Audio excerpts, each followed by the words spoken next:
O episódio do bezerro de bronze, relatado em Números 21:4-9, é uma das histórias mais surpreendentes da caminhada de Israel pelo deserto. Após saírem do Egito e experimentarem a fidelidade de Deus, o povo continuava sua jornada árdua rumo à terra prometida. A areia ardente, o sol inclemente e as lembranças de um passado de escravidão agora se misturavam com o cansaço e a inquietude de um futuro incerto. Nas tendas do acampamento ouviam-se murmúrios de descontentamento, vozes cansadas de esperar, corações próximos de ceder ao desânimo.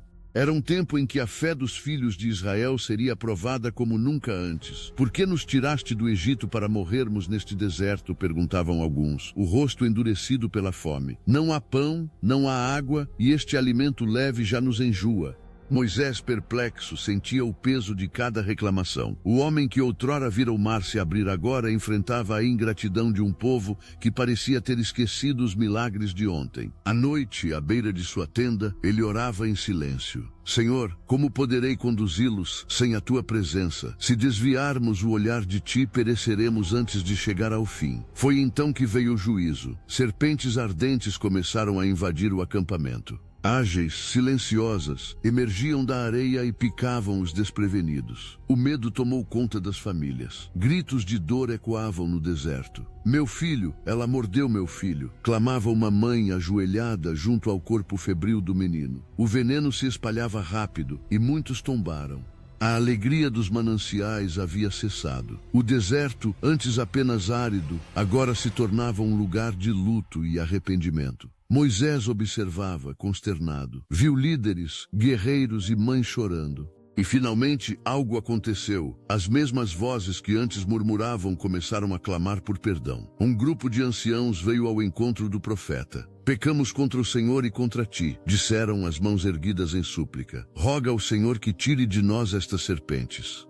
Pela primeira vez em muito tempo havia quebrantamento nas palavras. Aqueles homens, antes incrédulos, agora reconheciam sua necessidade de redenção. Era o início de uma virada. Moisés entrou solene em sua tenda, ajoelhou-se no chão e ergueu os olhos para o céu do deserto. Senhor, tem misericórdia do teu povo. Eles erraram sim, mas são teus. Não deixes que pereçam nesta prova. Mostra-nos o caminho da tua salvação. Houve silêncio e então uma resposta clara e inesperada ressoou em seu coração. Faz uma serpente de bronze e põe-na sobre uma haste. Quem olhar para ela viverá. Moisés levantou-se imediatamente. Embora o pedido parecesse estranho, ele conhecia a voz do Eterno e sabia que a obediência era o único caminho para o milagre. Durante a madrugada, o profeta moldou a imagem. O metal ainda quente refletia a luz tênue das estrelas. Alguns o observavam de longe, desconfiados, sem compreender. Ao amanhecer, ele ergueu a haste diante do acampamento e anunciou: Eis aqui o sinal que o Senhor nos concedeu. Não é a serpente que cura, mas a fé naquele que ordenou olhar para ela. Todo aquele que for mordido e olhar para este símbolo viverá. Os primeiros que tentaram foram os desesperados. Uma jovem que carregava o marido cambaleante, uma mãe que segurava o filho entre os braços. Olha, dizia Moisés, não para a forma de bronze, mas para o Deus que a levantou.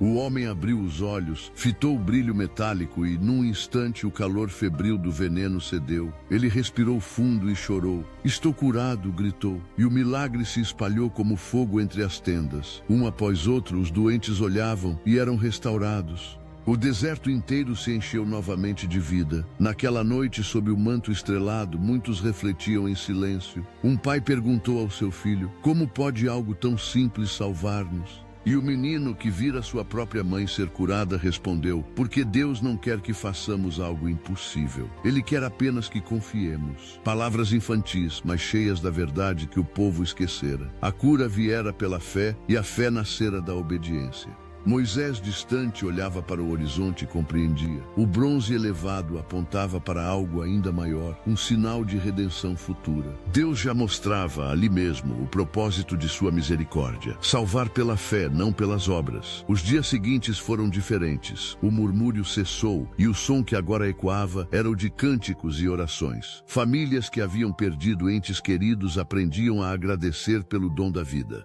O vento do deserto parecia mais leve, e até o calor se tornava suportável. Moisés sabia que aquela lição permaneceria por gerações. O povo entendeu, enfim, que quando o coração se volta para o Senhor, nenhuma serpente, nenhum deserto, nenhuma dor é definitiva. Séculos depois, Jesus lembraria aquela cena diante de um mestre judeu. Assim como Moisés levantou a serpente no deserto, assim importa que o Filho do Homem seja levantado. Aquilo que parecia um simples ato de salvação física era, na verdade, um prenúncio do maior milagre, o amor de Deus oferecendo cura espiritual à humanidade. O olhar de fé que antes salvava do veneno agora apontava para uma cruz, onde se encontraria perdão, graça e vida eterna. O mesmo princípio permanecia, bastava olhar com fé. Hoje vivemos entre desertos diferentes, feitos de ansiedade, descrença e pressa. As serpentes tomam formas simbólicas, culpa, medo, ingratidão, e tentam envenenar a alma. Mas o convite de Deus continua o mesmo: olha para mim e vive. Ainda que as circunstâncias sejam áridas, existe um caminho de restauração. A fé, mesmo pequena, continua sendo a ponte entre o desespero e a esperança. Tal como Israel aprendeu, não é preciso compreender tudo, apenas confiar. Se o deserto que você atravessa parece longo demais, lembre-se daquela haste erguida sob o sol do Sinai. Deus conhece suas dores e ouve até os resmungos que depois se transformam em oração. Ele não despreza o coração quebrantado. Quando você decide olhar para Ele, com lágrimas, com fraqueza, mas com honestidade, algo muda dentro de você. O veneno das feridas começa a perder força, e a cura começa a florescer. A vida volta, a chama reacende, e o deserto se torna caminho. Assim, a história da serpente de bronze não termina no passado, mas se renova a cada vez que alguém escolhe confiar, apesar da dor. O mesmo Deus que curou no deserto ainda cura hoje, não com metais ou sinais, mas com a presença que transforma e renova corações. Que esta lembrança inspire você a levantar os olhos, a erguer sua fé e a seguir com firmeza, crendo que nenhuma travessia é em vão. Se você gostou, curta e compartilhe para que mais pessoas encontrem esperança na palavra de Deus.